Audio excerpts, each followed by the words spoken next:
On vous insulte, mais souriez. T'es vas-y, continue.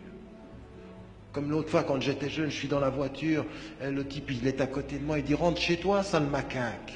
Comme ça, il m'a dit ça, guillemets, « Rentre chez toi, sale macaque ». Je l'ai regardé en souriant, je dis « J'y suis ».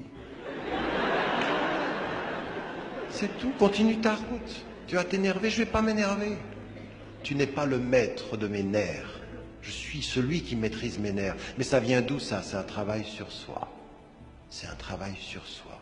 C'est pas travailler vis-à-vis de toi, c'est je travaille sur moi. C'est ma maîtrise.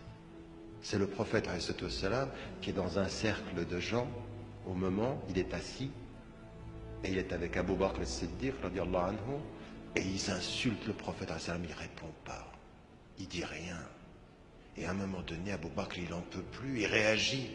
Et à ce moment-là, le prophète ﷺ, il ne va même pas s'énerver avec lui, il se lève et il part. Et lui, il a compris qu'il y avait quelque chose qui n'allait pas, il le suit, il dit, mais t'es fâché contre moi? Il dit, tant que tu ne répondais pas, les anges leur répondaient. Mais quand tu leur as répondu, le diable est venu, il n'appartient pas à un prophète de rester là où le diable est, je suis parti. L'énervement tient du diabolique. Raison pour laquelle le prophète dit, ne te mets pas en colère. Parce qu'il y en a qui pensent que s'énerver, c'est être fort. Vous n'êtes jamais aussi faible que quand vous êtes énervé parce que vous n'entendez plus ce qui vous est dit.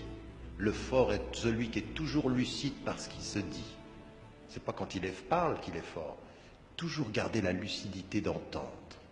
Dites-vous dans toutes vos situations, est-ce que j'ai bien entendu? Est-ce que j'ai assumé au point de bien entendre ce que tu me dis?